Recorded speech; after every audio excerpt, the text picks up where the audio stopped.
10 taon na ang nakalipas, isang batang lalaki na ilang araw nang hindi nakakain ang kumatok sa pinto ni Maya at nagsabi ng isang bagay na karamihan ay hindi napapansinin. "Ako'y babawi kapag mayaman na ako," sinabi niya sa kanya ng taos puso. Noon parang pangarap lang iyon ng isang bata. Lahat ng nakarinig sa mga salitang iyon ay tumawa at pagkatapos ay nakalimot. Pero ngayon, isang marangyang itim na Mercedes ang huminto sa labas ng simpleng bahay ni Maya. Sa eksaktong sandaling malapit na siyang mawalan ng lahat. Isang lalaki ang bumaba at sa kanyang mga mata nakita ni Maya ang isang pamilyar na kislap. Iyon ang parehong tingin na nakita niya sa gutom na batang iyon 1 dekada na ang nakalipas. May dala siyang maleta at kasama nito ang kapangyarihang baguhin ang buhay ni Maya ng tuluyan. Nagsimula ang lahat sa isang malamig na hapon ng taglagas sa kaakit-akit na bayan ng Montepulciano. Doon unang nakita ni Maya Aquino ang bata. 48 na si Maya noon at hindi naging madali ang buhay niya nitong mga nakaraang taon. 3 taon na ang lumipas mula nang pumanaw ang kanyang asawa at mag-isa na lang siyang namumuhay sa maliit na apartment sa makasaysayang bahagi ng bayan. Nagtatrabaho siya bilang mananahi, gumagawa ng mga damit ng manumano para kumita ng sapat na pambuhay. Noong araw na iyon, pauwi si Maya matapos maghatid ng damit sa isang customer nang mapansin niya ang bata. Isang maliit na batang lalaki, mga 9 o 10 taong gulang, ang nakapulupot sa hagdan sa harap ng kanyang pinto. Nakayuko ang ulo nito, mahigpit na nakayakap sa mga tuhod. Punit-punit ang damit niya, may mga butas ang kanyang kulay abong shirt, at ang sapatos niya ay sobrang sira na kitana ang mga daliri ng paa. Mukha siyang lubos na pagod. "Uy, iha, ayos ka lang ba?" Mahinang tanong ni Maya habang lumalapit. Dahan-dahang tumingala ang bata. Ang mga mata niya, malalaki, kayumanggi at puno ng sakit, ay tumama sa mga mata ni Maya. Mukha siyang pagod, napakahina. "Gutom na gutom po ako," bulong niya, halos kasing hina ng hangin. Nabasag ang puso ni Maya sa nakita niya. Hindi na siya nag-isip pa. Binuksan niya ang pinto at hinawakan ito para sa bata. "Halika, papakainin kita."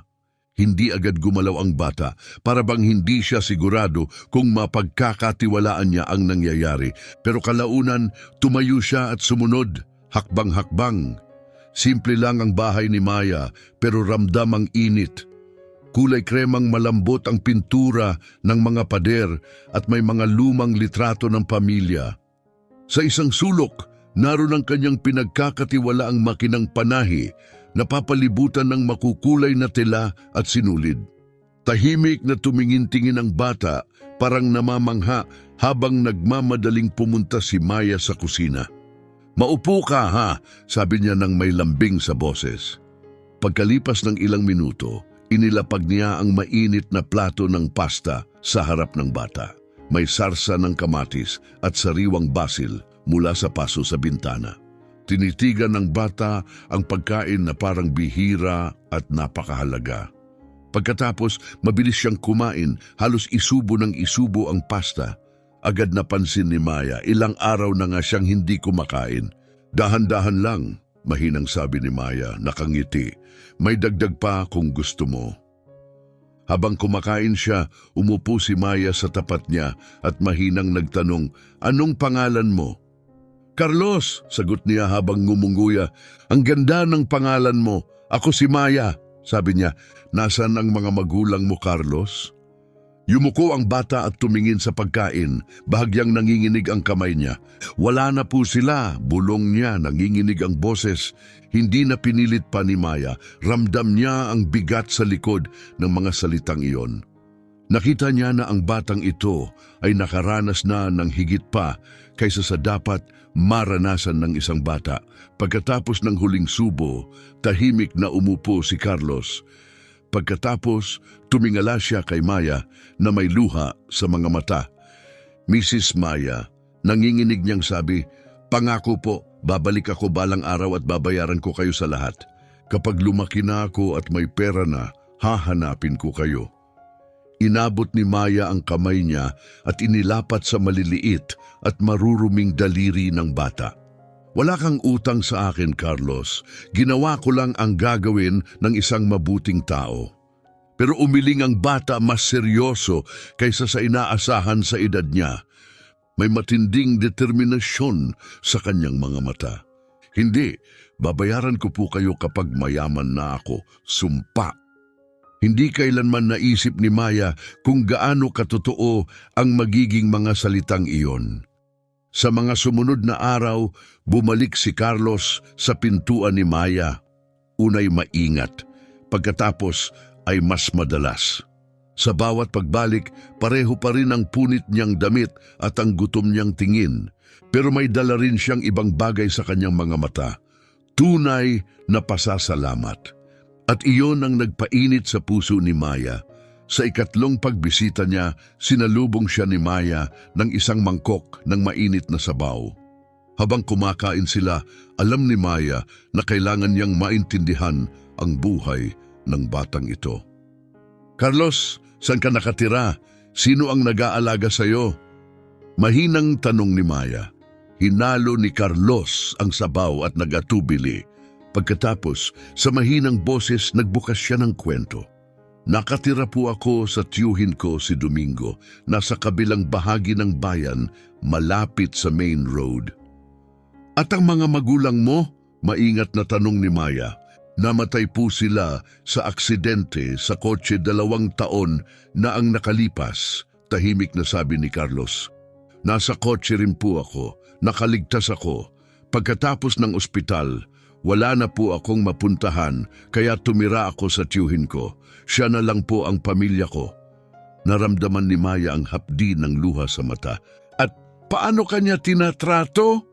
Nanahimik si Carlos sandali. Mahigpit niyang hinawakan ang kutsara. Sinasabi niya po na pabigat lang ako, na mahal daw akong pakainin. Pinagtatrabaho niya po ako sa bodega niya, imbes na mag-aral. Sabi niya kailangan kong paghirapan ang pagkain na kinakain ko at ang higaan na tinutulugan ko. Napuno ng galit ang puso ni Maya. Pero bata ka pa lang, 9 na taong gulang. 10 po. Mahinang pagwawasto ni Carlos. Sabi ng tiyuhin ko, nagtrabaho rin daw siya nung 10 siya, kaya dapat daw ako rin. Pinapabuhat niya po ako ng mabibigat na kahon, pinapalinis at kung ano-ano pang trabaho buong araw. At ang eskwela, pumapasok ka ba? Umiling si Carlos. Kapag nasa mabuting mood lang po siya, pero kadalasan trabaho po. Sabi niya, walang oras ang mahihirap na bata para mag-aral. Hindi makapaniwala si Maya.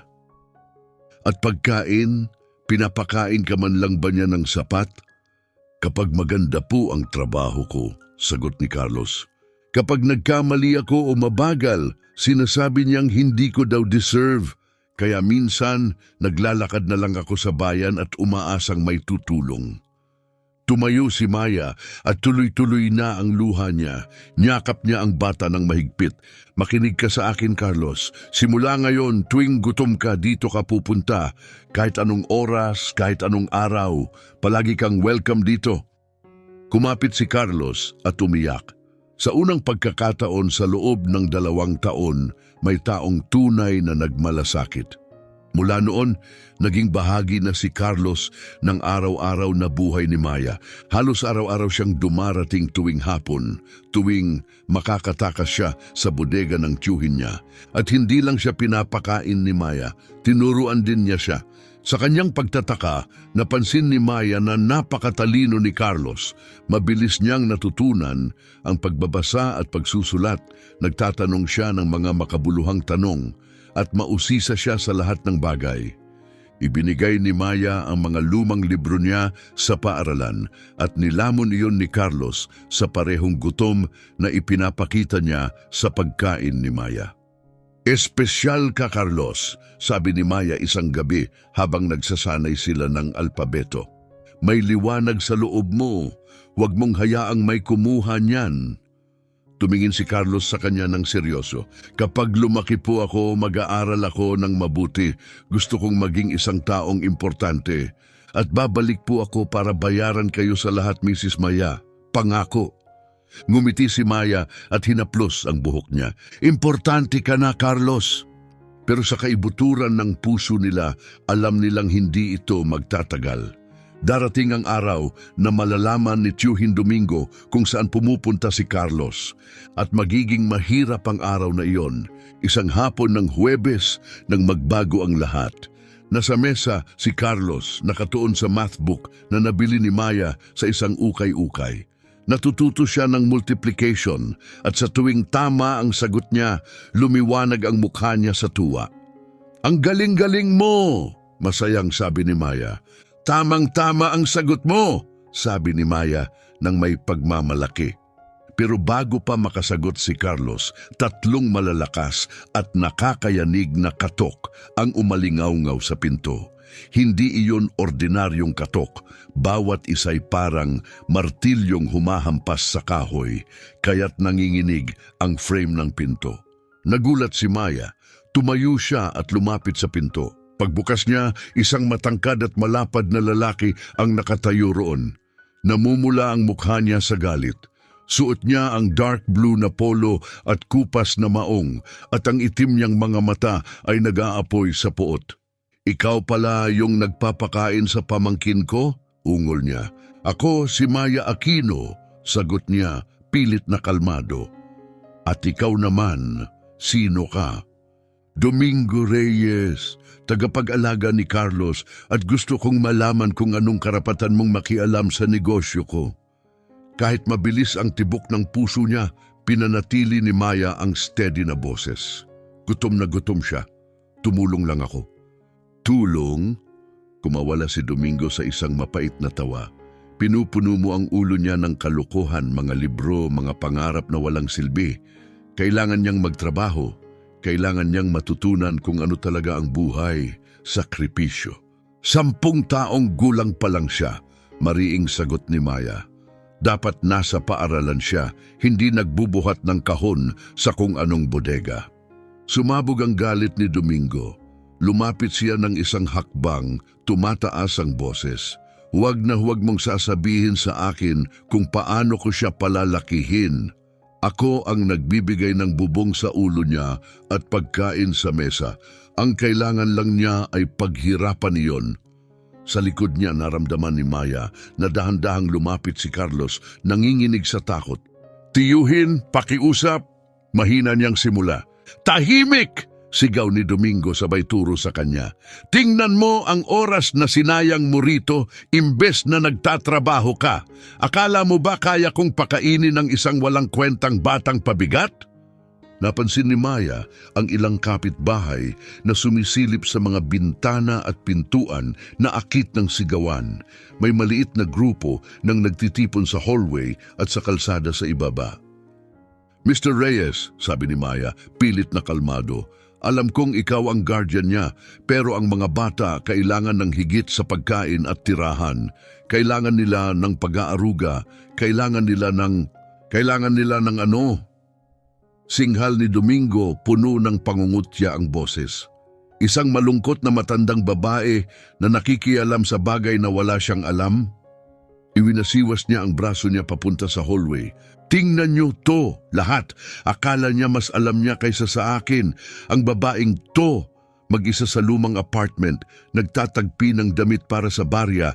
Gusto akong lekturan kung ano ang pinakamabuti para sa pamangkin ko." Parang sampal ang mga salita sa mukha ni Maya. Namula siya sa hiya. Ramdam niya ang mga mata ng mga kapitbahay, pero walang lumapit para ipagtanggol siya. "Gusto ko lang ang makabubuti para sa kanya," sabi niya, pilit hindi nanginginig ang boses. "Makabubuti?" Pang-iinsulto ni Domingo, sabay lingon sa mga nanonood. "Tingnan niyo, lahat. Isang byuda na walang anak, hindi kailanman nagpalaki ng kahit sino at ngayon gusto niyang magpakabayani." May ilang kapitbahay na yumuko, hindi komportable. Ang iba, nanood lang, tahimik. Pagkatapos, hinablot ni Domingo si Carlos, mahigpit na kinapitan ng braso nito at hinila palayo sa pintuan. Hinding-hindi ka na babalik dito. Narinig mo? Hinding-hindi na. Oo o hindi? Sinubukan ni Carlos lumaban. Nagmamakaawa ang mga mata niya kay Maya. At ikaw, snarled ni Domingo kay Maya, sabay turo sa kanya. Kapag nahuli kitang lumalapit pa sa kanya, pupunta ako sa pulis. Aakusahan kita ng harassment, baka kidnapping pa. Nasa batas ang panig ko, responsibilidad ko siya. Pinigil ni Maya ang luha. Hindi niya hahayaang makita ng lalaking ito ang pag-iyak niya, hindi sa ganitong paraan. Kailangan ni Carlos ng taong tunay na nagmamalasakit. Mahina niyang sabi, may malasakit ako sa sarili kong paraan at hindi ko kailangan ng pakikialam mo. Wala nang ibang sinabi si Domingo. Hinila niya si Carlos pababa ng hagdan. Bago tuluyang mawala sa paningin, lumingon ang bata kay Maya, dumadaloy ang luha sa mukha niya. Gusto sanang habulin ni Maya si Carlos, protektahan siya, ilayo siya sa bangungot na iyon, pero alam niyang hindi niya kaya. Hindi ngayon, dahan-dahang nag-alisan ng mga kapitbahay, bumalik sa kani-kanilang bahay sa katahimikan. Walang nagbigay ng kahit kaunting aliw. Pumasok si Maya, isinara ang pinto at doon lang niya hinayaang umiyak. Sa mesa, bukas pa rin ang math book ni Carlos at naroon pa rin ng lapis sa tabi nito. Pinulot niya ang mga iyon gamit ang nanginginig na kamay at niyakap sa dibdib. Pasensya na, Carlos, bulong niya sa katahimikan. Pasensya na talaga. Parang taon ng bawat araw, lumipas ang 2 linggo na walang kahit anong balita kay Carlos. Tuwing umaga, sumisilip si Maya sa bintana, umaasang masisilayan ng bata, ang punit na shirt, ang mahihinang hakbang. Pero araw-araw, walang laman ng kalsada. Hindi niya mapigilang sisihin ang sarili. Siguro dapat nanahimik na lang siya. Siguro lalo lang niyang pinahirapan ang buhay ni Carlos. Tuwing gabi, gising siya, pinahihirapan ng isip kung ano na ang nangyayari sa bata ngayon. At wala siyang magawa para pigilan yon. Isang nagyayelong gabi ng Nobyembre nang marinig ni Maya iyon, isang mahina at halos gasgas na katok sa pinto. Sobrang hina, muntik na niyang isipin na guni-guni lang. Pero narinig niya ulit, sinundan pa ng isang bulong. Mrs. Mayas, ako po. Dali-dali siyang tumakbo sa pinto at binuksan yon. Nandoon si Carlos, nanginginig at basang-basa ng luha. Kahit sa madilim na hallway, nakita niya ang pasa sa pisngi nito at ang sugat sa labi. "Oh, Carlos," hingal ni Maya. Hinila niya ang bata papasok at mabilis na isinara ang pinto, sumulyap pa sa labas para siguraduhing walang nakakita. Sa liwanag ng apartment, mas malinaw ang pinsala. May pulang marka sa mga braso niya, punit ang damit, at takot na takot ang mga mata. "Anong nangyari?" tanong ni Maya, lumuhod sa tabi niya. "Nang malaman niyang gusto ko pa ring pumunta rito, na-miss ko kayo." Nabasag ang boses ni Carlos. Nagalit siya. Sabi niya kailangan kong matutong sumunod. Naramdaman ni Maya na kumuyom ang kamao niya, nanginig ang buong katawan niya, hindi sa takot kundi sa galit. "Kailangan kong tumawag ng pulis o child services. Hindi niya pwedeng..." "Huwag," sigaw ni Carlos, sabay hawak sa braso niya. "Pakiusap." "Huwag po. Kapag ginawa niyo, ilalagay lang nila ako sa institusyon. May social worker na dumating minsan pero nagkunwari siyang mabait hanggang umalis siya. Pagkatapos lalo pang lumala. Sinabi niya sa akin kapag humingi pa ako ng tulong, ipapadala niya ako sa malayo, sa lugar na hindi ko alam, kung saan mag-isa lang ako." Naramdaman ni Maya ang lubos na kawalan ng magagawa. Tama si Carlos. Hindi laging napoprotektahan ng sistema ang mga bata. At sa batas, kontrolado pa rin siya ni Domingo. Huminga ng malalim si Maya sa kamarahang hinawakan ng mukha ni Carlos. "Makinig kang mabuti, Carlos," mahinahon, pero matatag niyang sabi. "Maaaring hindi kita maprotektahan sa paraang gusto ko, pero may isang bagay pa rin akong maibibigay sa'yo." Pumasok siya sa kwarto at bumalik na may hawak na maliit na metal na kahon. Sa loob, may ilang nakatiklop na euro ang ipon niya. Bawat sentimo na natira dahil sa pagtitipid, hindi pagkain ng masarap at pagtatahi hanggang madaling araw. Lahat ng meron siya, 200 euro. Inilagay niya iyon sa sobre at ipinasok sa kamay ni Carlos. Itago mo to sa lugar na hindi mahahanap ng tiyuhin mo. Ingatan mo. At kapag dumating ang tamang panahon, kapag sapat na ang edad mo, gamitin mo yan para makaalis dito. Buuin mo ang buhay na deserve mo. Napatitig si Carlos sa sobre, gulat na gulat. Hindi ko po pwedeng tanggapin. Lahat po yan ang meron kayo. Pwede, maring sabi ni Maya, sabay marahang pagsara sa mga daliri ni Carlos sa sobre. At iisa lang ang gusto ko kapalit. Tumingin siya ng diretsyo sa mga mata ni Carlos. Ipangako mo sa akin na magpapatuloy kang mag-aral, na iingatan mo ang apoy sa loob mo. Ipangako mo na magiging lalaki kang dapat mong maging. Tumango si Carlos, malayang tumutulo ang luha.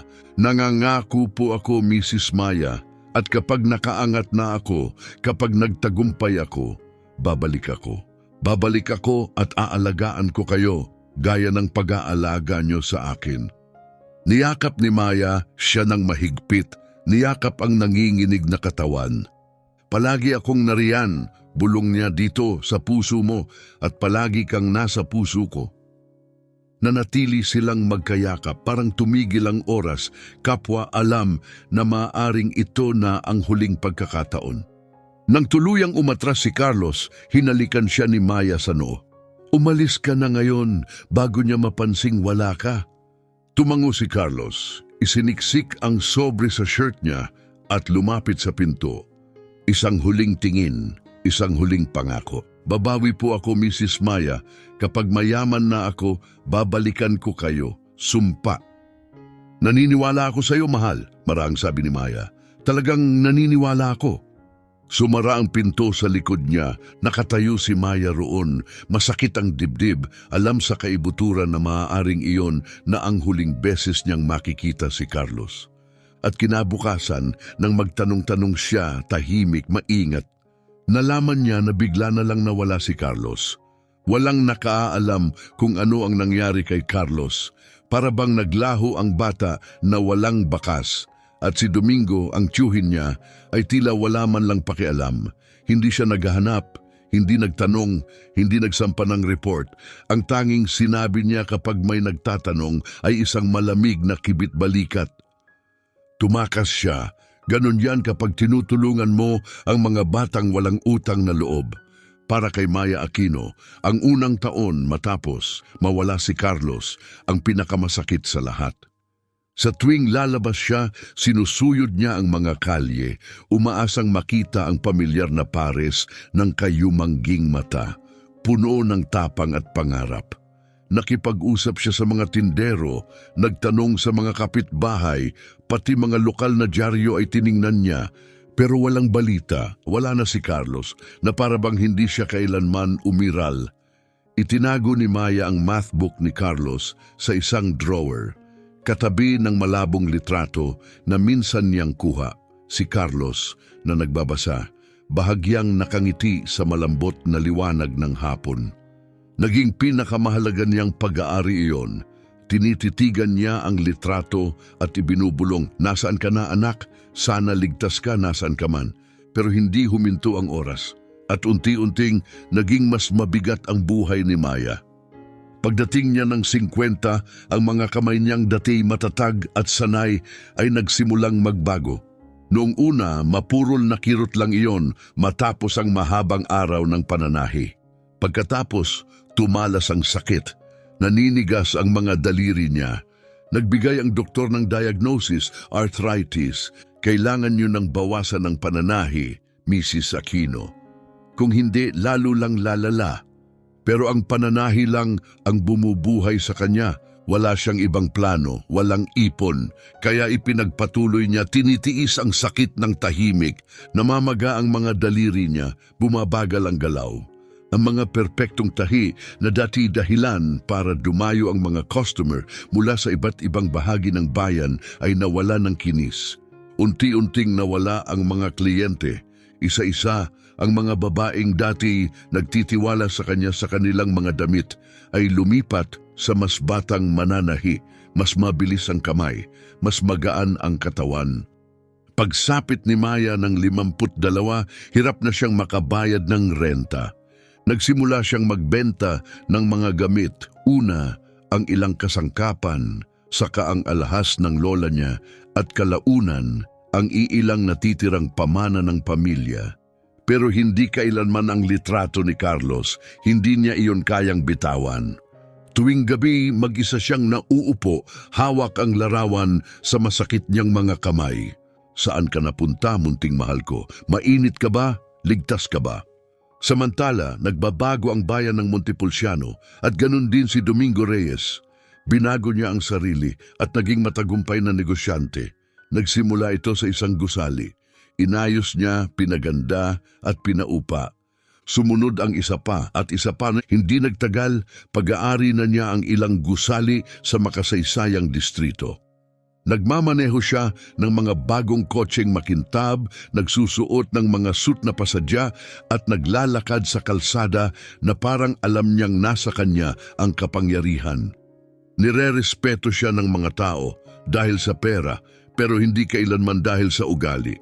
Minsan, nakikita siya ni Maya sa kalsada. Titingnan siya ni Domingo na may malamig na ngisi.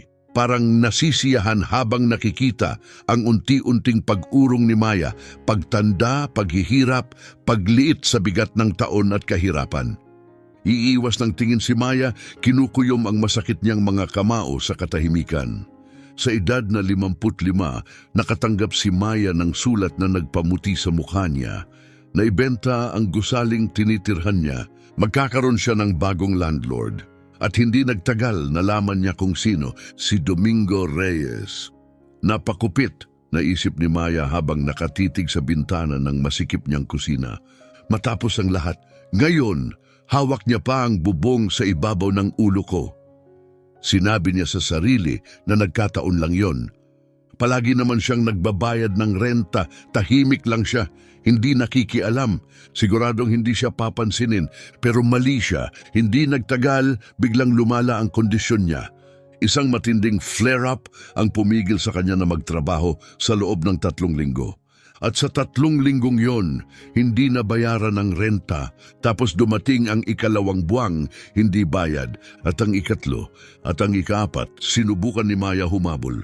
Kumapit siya sa kahit anong maliit na trabaho na kaya pa ng kamay niya, pero hindi iyon sapat. Pagsapit niya ng 56, mabigat na ang utang, 4 na buwang atraso. At ang taong pinagkakautangan niya ay ang mismong taong pinakakinatatakutan niya. At isang Martes ng umaga, dumating ang huling dagok. Isang formal na puting sobre, may pulang tatak ng isang law office. Nanginginig ang mga kamay ni Maya habang binubuksan niya. Paunawa ng pagpapaalis, may utang siyang 4,000 euro. May 15 araw siya para bayaran iyon ng buo. O personal na pumunta sa opisina ng Vittoria Gestioni para makipag-usap tungkol sa payment plan. Matagal na nakatitig si Maya sa papel, palubog ng palubog ang dibdib niya sa bawat salitang binabasa. 4,000 euro, parang bundok na imposibleng akyatin. Masakit ang mga mata niya, kumikirot ang mga daliri, pero binasa niya ang sulat ng paulit-ulit, umaasang may magbabago. Wala, isang pag-asa na lang ang natitira. Baka pwede niyang kausapin ang bagong may-ari, magpaliwanag, makipag-ayos, magmakaawa kung kailangan. 28 taon na siyang nakatira sa apartment na iyon. Ni minsan, hindi siya nahuli sa bayad hanggang sa nagkasakit siya. 2 araw matapos noon, suot ang pinakamabuti niyang damit, ang dark blue na itinatabi niya para sa mabibigat na okasyon. Pumunta si Maya sa modernong gusali kung saan naroon ang opisina ng Vittoria Gestioni. Makinis at malamig ang lugar, mga salaming pader at sahig na walang bahid. May waiting room na may leather na upuan at makikintab na magasin. Tahimik na umupo si Maya, namamaga ang mga kamay at nakatiklop sa kandungan, pilit na naglalaho sa paningin ng iba. Pagkalipas ng 20 minuto, tinawag siya ng receptionist. Mrs. Aquino, pakapasok po. Kakausapin kayo ni Mr. Reyes. Napitlag ang hininga ni Maya. Hindi niya inasahan na naroon siya. Pero nang pumasok siya sa opisina, nandoon nga si Domingo Reyes. Nakaluklok sa likod ng malaking mesa na makintab at mabigat. Mas matanda na, mas mabigat ang katawan, may mga uban na sa buhok. Pero pareho pa rin ang yelong ekspresyon sa mga mata. Sabi niya, ni hindi man lang nagkunwaring tumayo. Mrs. Aquino, anong sorpresa? Hindi iyon sorpresa. Alam nilang dalawa. Naparito po ako para pag-usapan ng renta, mahinang simula ni Maya. Alam kong may atraso ako, pero kung pwede sana, bigyan niyo lang ako ng kaunting panahon. Sumandal si Domingo sa leather niyang upuan, ipinapatong ang mga kamay sa tiyan, may ngising mapanlait. Panahon, inulit niya, 4 na buwan na ang ibinigay sa'yo. May sakit po ako, paliwanag ni Maya, itinataas ang kamay para ipakita ang pinsala. Ang arthritis ko, halos imposible na pong magtrabaho. Ganun ba? Sabi niya walang emosyon, pero alam mo hindi ako nagpapatakbo ng charity. Bumigat ang katahimikan, parang hamog na bumabalot sa loob ng silid. Pagkatapos tumayo si Domingo at lumapit sa bintana. Alam mo, naaalala kita, sabi niya hindi lumilingon.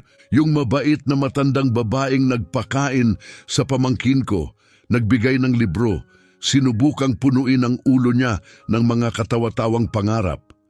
Kumabog ang dibdib ni Maya. Nasaan si Carlos? Tanong niya, halos hindi makapagsalita. Anong nangyari sa kanya? Humarap si Domingo, walang mabasa sa mukha, hindi ko alam at wala rin akong pakialam. Pabigat na siya noon pa man. Malamang napunta sa kung saang home o mas malala. Nanginginig ang boses ni Maya. Isa kang halimaw, hindi man lang kumurap si Domingo. Ako'y negosyante, sagot niya. At mukhang hindi ka rin dinala ng kabaitan mo sa malayo. Tingnan mo sarili mo ngayon, wasak, may sakit at nagmamakaawa ng panahon. Bumalik siya sa mesa, dinampot ang isang file. May 30 araw ka, bayaran mo ng buo o umalis ka, walang exception. Pero wala na po akong mapupuntahan. Hindi ko problema. Itinuro niya ang pinto. Dapat pinag-isipan mo yan bago mo sinayang ang buhay mo sa mga batang kalye. Nang hina ang tuhod ni Maya, kumapit siya sa gilid ng mesa ni Domingo para lang manatiling nakatayo. Pakiusap, 2 buwan pa, nagmakaawa siya, halos magkawatak-watak ang boses. Makakahanap po ako ng paraan. 30 araw, malamig na ulit ni Domingo. Iyon lang. Ngayon, kung maipagpapatawad mo, mas may mahalaga pa akong gagawin. Umalis si Maya sa opisina na parang durug-durug ang puso niya. Mabagal siyang bumaba ng hagdan, mahigpit na nakahawak sa railing habang tila bumibigay ang mga paan niya. Paglabas, sumandal siya sa pader ng gusali, ipinikit ang mga mata at pilit pinakalma ang paghinga. 30 araw. Saan siya pupunta? Ano ang magagawa niya? Sa unang pagkakataon sa buong buhay niyang tahimik na matatag at sanay magtiis, tunay na nabasag si Maya Aquino. Ang hindi niya alam, ang tadhana matapos ang maraming taong katahimikan ay sa wakas naghahanda ng pumanig sa kanya. Ang sumunod na 3 linggo ay lumipas na parang panaginip, puno ng kaba at kawalan ng pag-asa. Naghanap si Maya ng kahit anong solusyon. Pumunta siya sa bangko para humingi ng maliit na loan, pero tinanggihan siya, walang collateral, walang steady na kita. Lumapit siya sa ilang kakilala pero karamihan ay hirap din at wala ring maitutulong. Nang 7 araw na lang ang natitira bago ang pagpapaalis, ginawa ni Maya ang pinakamabigat na desisyon. Ibebenta niya ang lahat ng natitira sa kanya na may halaga. ang lumang kasangkapan ng lola niya, ang paboritong vintage radio ng yumaong asawa niya, ang porselanang tea set mula sa kasal niya. Bawat alaala, ginawang paninda, madaling araw ng Sabado, isinakay niya ang lahat sa hiram na kariton at nagtungo sa Piazza Grande, ang masiglang puso ng Montepulciano, kung saan dinadagsa ng mga lokal at turista ang weekend market. Nakahanap siya ng maliit na bakanting pwesto malapit sa gitnang fountain at inilatag ang mga gamit sa isang lumang kumot. Habang tinitingnan niya ang mga bagay na dati bahagi ng buhay niya, ngayon ay nakakalat sa lupa na parang itinapong alaala. Nilamon siya ng hiya. Lahat ng pinaghirapan, minahal at nawala niya, ngayon para na lang isang display sa kalsada. "Magkano ito?" tanong ng isang dumaan, tinuturo ang tea set. €30, mahina at maingat na sagot ni Maya. "Mahal, 15 na lang." Tumango si Maya. Wala siyang karapatang makipagtalo. Pagsapit ng tanghali, iilan pa lang ang nabebenta niya. Ang total, €120. Halos wala pang bawas sa bundok ng utang at doon niya narinig ang boses na nagpa-freeze ng dugo niya. Tingnan niyo nga naman." Tumingala siya at nakita si Domingo Reyes na naglalakad sa plaza kasama ang dalawang lalaking maayos ang bihis, malamang mga business partner. Huminto si Domingo sa harap ng paninda niya, may ngising mapanlait. "Mrs. Aquino, tindera ka na ngayon?" Malakas siyang magsalita, sinasadya para mapansin ng mga namimili sa paligid. Nanahimik si Maya, kunwari abala sa pag-aayos ng mga gamit-gamit ang nanginginig na kamay. "Mga Ginoo," patuloy ni Domingo, mas lalong tinaasan ng boses, ito ang nangyayari kapag ang mga tao ay namumuhay ng lampas sa kaya nila. Umuupa siya sa isa sa mga property ko at 4 na buwan nang hindi nagbabayad. Nagsimulang lumingon ang mga tao. Taon-taon, imbes na mag-ipon, ginastos niya sa pagpapakain ng mga batang kalye at pagpapakasanto. At tingnan niyo kung saan siya dinala. Hindi siya basta batang kalye, bulong ni Maya, namumula sa hiya. Bata siya na kailangan ng kabutihan. Tumawa si Domingo at tumawa rin ang mga kasama niya. "Bata na hindi mo naman anak at ngayon heto ka nagbebenta ng plato ng lola mo na parang pulubi." May ilang tao sa paligid na hindi komportable pero walang nagsalita. "Mr. Reyes, pakiusap," mahinang sabi ni Maya. "Pakiusap?" Lumapit si Domingo. "Iyan ang problema sa mga taong tulad mo. Akala nyo dahil mabait ang puso nyo, may utang sa inyo ang mundo. Pero ang kabaitan, hindi yan nagbabayad ng bills." Isang matandang lalaki ang lumapit. "Walang dahilan para ipahiya niyo siya ng ganyan, sir. Makialam ka sa buhay mo," singhal ni Domingo at umatras ang matanda. Wala nang sinabi. Nag-aapoy ang mga mata ni Maya sa luha pero tumanggi siyang patuluin iyon. "7 araw, sabi ni Domingo na parang hatol. "Gusto ko, wala na ang laman ng apartment. Kapag nandoon ka pa, ipapadala ko ang mga autoridad." Pagkatapos noon, umalis siya at ang tawa niya'y umalingaw-ngaw sa buong plaza. Unti-unting naghiwa-hiwalay ang mga tao. Naiwan si Maya sa tabi ng mga gamit niya. Pakiramdam niya ay lubos siyang pinahiya. Pagsapit ng gabi, €250 lang ang kinita niya, hindi pa sapat kahit para sa isang buwang renta. Noong gabing yon, umupo siya sa tabi ng bintana sa madilim niyang apartment habang kumikislap sa labas ang mga ilaw ng Montepulciano.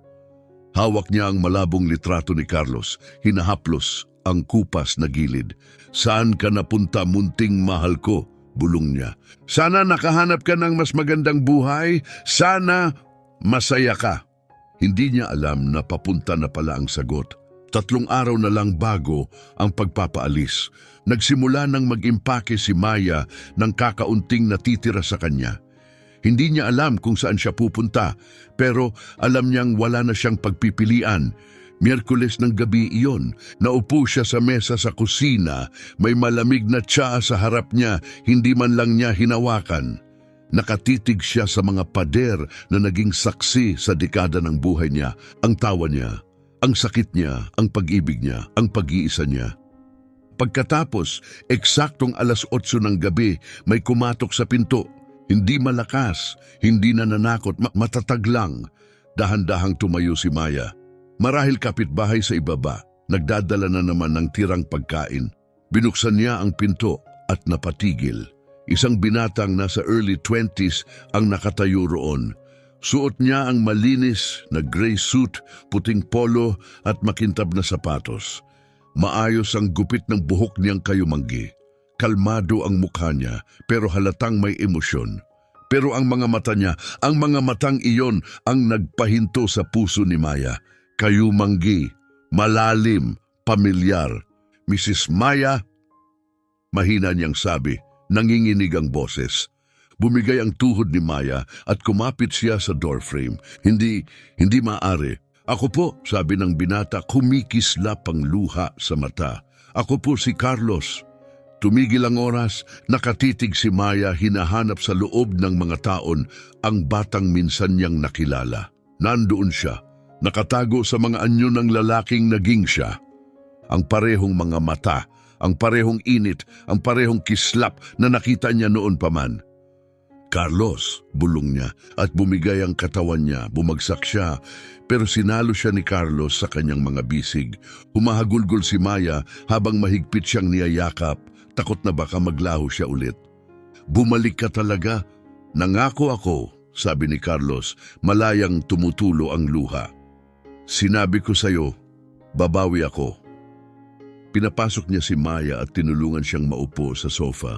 Umupo siya sa tabi niya, hawak ang mga kamay niya, baluktot at puno ng peklat, pero puno pa rin ng pagmamahal. Tingnan ka, sabi ni Maya sa pagitan ng luha, lumaki kang napakabuting lalaki. Nasaan ka, Carlos? Anong nangyari sa'yo? Ngumiti si Carlos, pinupunasan ng luha. Nung gabing ibinigay niyo sa akin yung pera, umalis ako. Sumakay ako ng bus papuntang Milan. Wala akong kilala, takot na takot ako noon, pero alam kong hindi na ako pwedeng manatili sa tiyuhin ko. Nakikinig si Maya, mas hinigpitan ng hawak sa mga kamay niya. 2 gabi akong natulog sa bus station. Tapos may mag-asawang nakakita sa akin, ang mga Rodriguez. Wala silang anak, inampun nila ako. Ibinigay nila sa akin ang lahat ng hindi ko kailanman naranasan. Pagmamahal, edukasyon at seguridad. Ipiniikit ni Maya ang mga mata at ibinulong, salamat sa Diyos. Naging engineer si Mr. Rodriguez, panimula ni Carlos. Pinag-enroll niya ako sa paaralan at tinulungan niya akong habulin ang lahat ng taong nawala sa akin. At tinupad ko ang pangako ko, Mrs. Maya. Nag-aral ako, gaya ng sinabi kong gagawin ko.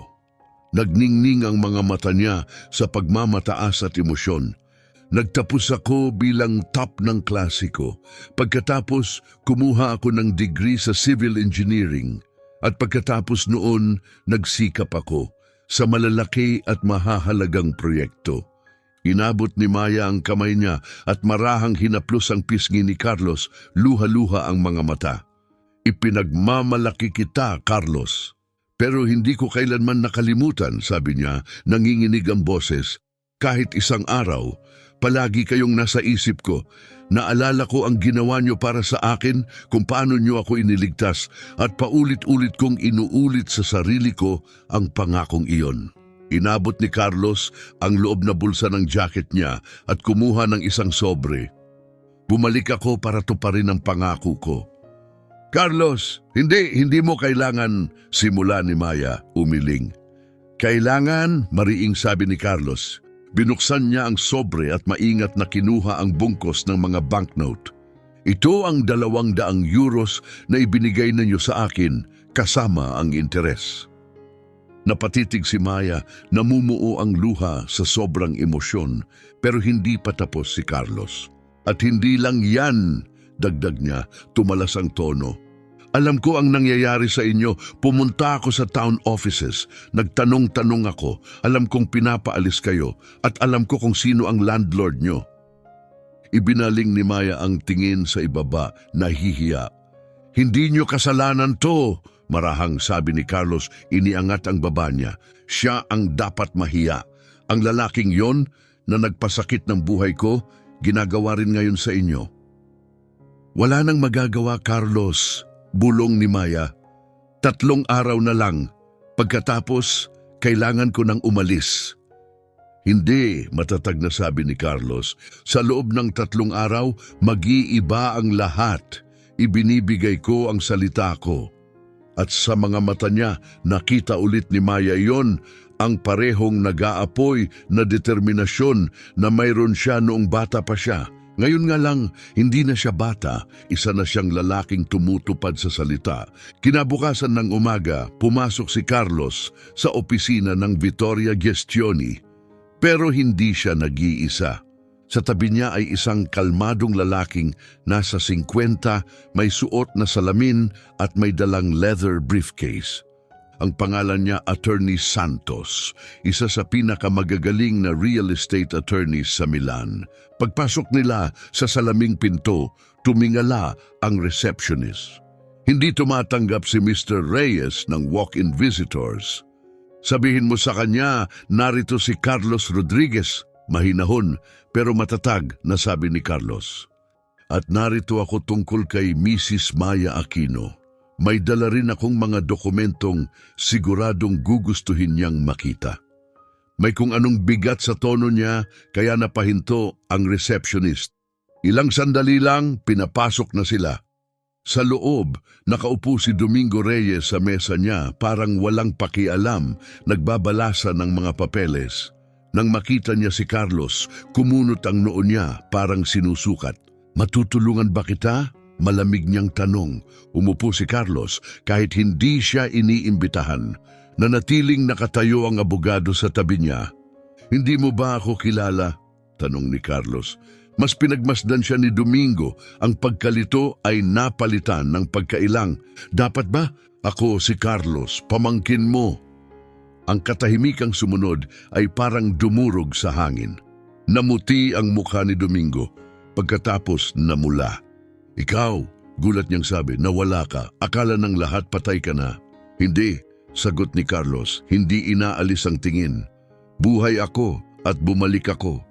Yumuko siya ng bahagya, mas lumapit. At bumalik ako dahil nalaman ko ang ginagawa mo kay Maya Aquino. Sinubukan ni Domingo bumawi, nagkunwaring tumatawa. May utang siya sa renta, negosyo lang. Hindi, matalim na sagot ni Carlos. Kalupitan ito. Pinaparusahan mo siya dahil minahal niya ako. Isang bagay na hindi mo kailanman kayang gawin. Huwag mo akong lekturan, singhal ni Domingo.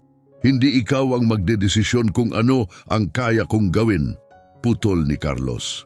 Tumango siya kay Attorney Santos at binuksan nito ang briefcase at inilapag ang isang bungkos ng dokumento sa mesa. Ano to? Tanong ni Domingo, sumikip ang mga mata. Kalmadong sumagot ang abogado. Mga dokumento ng maraming paglabag sa mga paupahan ninyo, expired permits, delikadong konstruksyon, illegal na modifications. At higit sa lahat, ang gusaling tinitirhan ni Mrs. Aquino ay hindi pumapasa sa legal requirements para maging tirahan. Binalasa ni Domingo ang mga papeles, unti-unting nawawala ang kulay sa muka. Paano niyo nakuha to? Ako ay civil engineer, sagot ni Carlos. Alam ko kung saan hahanapin at ano ang dapat i-report. At, dagdag ng abogado, natuklasan din namin na underreported ang rental income ninyo. Sigurado akong magiging interesado ang tax office diyan. Kumuyom ang mga kamao ni Domingo. Sinisira niyo ako. Hindi, sabi ni Carlos, binibigyan kita ng pagpipilian. Itinaas niya ang 2 daliri. Option 1, burahin mo ang utang ni Maya Aquino. Bigyan mo siya ng lifetime lease, €1 kada buwan, at ayusin mo rin ang iba mong gusali para pumasa sa legal standards. At option 2, ungol ni Domingo. Option 2, sagot ng abogado, ay ibibigay namin ang lahat ng ito sa mga autoridad. Mawawala sa iyo ang mga gusali, reputasyon at malamang haharap ka sa kasong kriminal. Nakatitig si Domingo kay Carlos, purong galit sa mga mata. Ikaw, hindi mo pwedeng gawin to sa akin. Pwede, mahinang sabi ni Carlos. At kung pipilitin mo ako, gagawin ko. Tumayo siya, mas mataas at mas matatag kaysa sa lalaking minsang humawak sa kinabukasan niya. Iniligtas niya ako. Noong tinuring mo akong pabigat, tinuring niya akong anak. Naniniwala siya sa akin noong wala ng iba. Ngayon, poprotektahan ko siya sa lahat ng kaya ko. Inilapag ng abogado ang isang kasunduan sa mesa. May 24 na oras kayo para pumirma. Kung hindi, itutuloy namin ito sa legal. Habang palabas si Carlos, huminto siya sa pinto. Alam mo ba ang pinagkaiba natin, tiyuhin? Sabi niya, lumingon. Ikaw, palagi kang may lahat, pero hindi mo natutunan kung paano magmahal. Ako, wala akong kahit ano, pero natutunan ko na ang pinakamayamang bagay na pwedeng taglayin ng isang tao ay mabuting puso. Kinabukasan ng umaga, bago mag-alas 10, may kumatok sa pinto ni Maya. Nanikip ang dibdib niya. Akala niya eviction officer na, pero si Carlos iyon nakangiti. Sumama kayo sa akin, sabi niya. Sumunod si Maya, hindi sigurado, emosyonal. Naglakad sila sa mga kalye ng Montepulciano, dumaan sa mga makikipot na daan ng bato at mga punong olibo. Dinala siya ni Carlos sa isang tahimik na sulok ng historic district, sa harap ng isang maliit at maaliwalas na gusali na may berdeng bintanang kahoy. Saan tayo pupunta? Tanong ni Maya. Huminto si Carlos sa isang pintuang kulay sage green at kumuha ng susi mula sa bulsa. Ito, sabi niya, inilagay ang susi sa palad ni Maya, ang bago niyong tahanan. Napatitig si Maya, hindi makapagsalita. Hindi, Carlos, hindi ko pwedeng tanggapin. Pwede at tatanggapin niyo. Marahan niyang hinawakan ang mga kamay ni Maya. Kahapon, pinirmahan ng tiyuhin ko ang lahat. Kinansela niya ang utang niyo, hindi na kayo tenant niya. Pero ayokong manatili kayo sa lugar na puno ng sakit. Deserve niyo ang bagong simula. Binuksan niya ang pinto. Sa loob, isang komportabling apartment ang bumungad, puno ng araw. May mainit na kahoy na sahig at malalaking bintana na tanaw ang tahimik na hardin. May malambot na sofa, isang simpleng mesa, isang modernong kusina. Sa inyo na to, sabi ni Carlos. Bayad na lahat. Wala kayong kahit isang sentimo na utang. At may higit pa, nagbukas ako ng bank account sa pangalan nyo. May buwan ng stipend. Sapat para mamuhay kayo ng komportable nang hindi na muling mag-aalala. Tinakpan ni Maya ang mukha niya, bumulwak ang luha. Carlos, sobra to, hindi ko deserve. Lumuhod si Carlos sa tabi niya. Hindi nyo deserve, mahina niyang tanong. Iniligtas niyo ako nung wala ng iba. Pinakain niyo ako nung gutom na gutom ako. Naniniwala kayo sa akin nung wala akong kahit ano, kahit pag-asa. Ito maliit na bahagi lang ito ng utang ko sa inyo. Humahagulgol si Maya at mahigpit siyang niyakap. Ikaw ang himala ko, bulong niya. Hindi Mrs. Maya, sabi ni Carlos, yakap siya. Kayo ang himala ko. Mahigpit na niyakap ni Carlos si Maya. Mrs. Maya, naniniwala kayo sa akin nung wala man lang tumingin sa akin. Binigyan niyo ako ng pagkain nung gutom na gutom ako. Binigyan niyo ako ng pag-asa nung wala ako nito. At binigyan niyo ako ng 200 euro, ang buong ipon ng buhay niyo, hindi dahil kailangan niyo, kundi dahil naniniwala kayo na may kinabukasan akong dapat ipaglaban. Bumagsak ang luha ni Maya. Bata lang ako noon na nangangailangan, bulong niya. At kayo lang ang tumigil para tulungan ako. Umatras si Carlos at tumingin sa mga mata niya. Sinabi ko noon, babawi ako kapag mayaman na ako. Ngayon, tinupad ko ang pangakong iyon. Pero ang totoo, hindi ko kailanman kayang bayaran ng buo ang ibinigay niyo sa akin. Umupo sila sa bagong sofa. Tumingin-tingin si Maya sa apartment, ang bago niyang tahanan, hirap pa ring maniwala na totoo. At si Domingo? Mahinang tanong niya. Pinirmahan niya ang lahat, sagot ni Carlos. Takot na takot siyang mawala ang empire niya, kaya pumayag siya sa lahat ng terms. Hindi na siya manggugulo sa inyo kailanman. Kinuha ni Maya mula sa bag niya ang kupas na litrato na itinago niya sa loob ng isang dekada, ang malabong kuha ng batang nagbabasa sa mesa niya sa kusina. Matagal niya itong tiningnan, saka tumingin sa lalaking katabi niya. Alam mo ba kung ano ang palagi kong pinaniwalaan? Mahina niyang sabi, na kahit hindi na kita nakita ulit, kahit hindi ko nalaman kung ano ang nangyari sa'yo, sapat na sana ang ilang linggo nating magkasama. Dahil binigyan mo ng saysay ang buhay ko, binigyan mo ako ng dahilan para magpatuloy. Marahang hinawakan ni Carlos ang kamay niyang may arthritis, baluktot, marupok, may mga bakas ng sakit at hinalikan ito ng marahan. May itinuro kayo sa akin na hindi ko kailanman nakalimutan, sabi niya, na ang isang tao ay pwedeng walang pera pero mayaman pa rin, at ang isa naman ay pwedeng may lahat ng ginto sa mundo pero lubos na mahirap. Ipinakita niyo sa akin na ang tunay na lakas ay nanggagaling sa kabutihan. Nagkahawak sila sa katahimikan habang pumapasok ang sikat ng araw sa bintana, pinapainit ang silid at ang mga puso nila. Alam mo ba kung ano ang pinakamagandang bahagi ng lahat ng ito? Sabi ni Maya, pinupunasan ng luha. Hindi ang bahay, hindi ang pera, kundi ang pagtingin sa iyo ngayon at pag-alam na naging lalaki ka na gaya ng palagi kong pinaniniwalaan.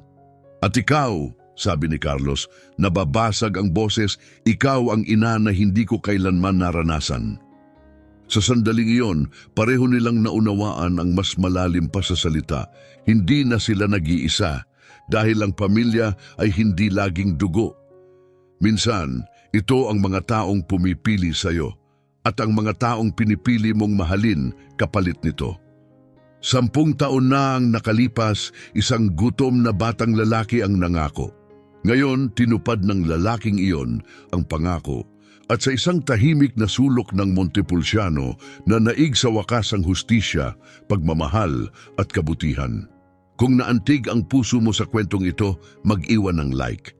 Napakahalaga ng suporta mo at malaking tulong para makagawa pa kami ng mas magagandang kwento para sa inyo. Salamat sa panunood. Mag-subscribe sa channel at pagpalain kayo ng Diyos.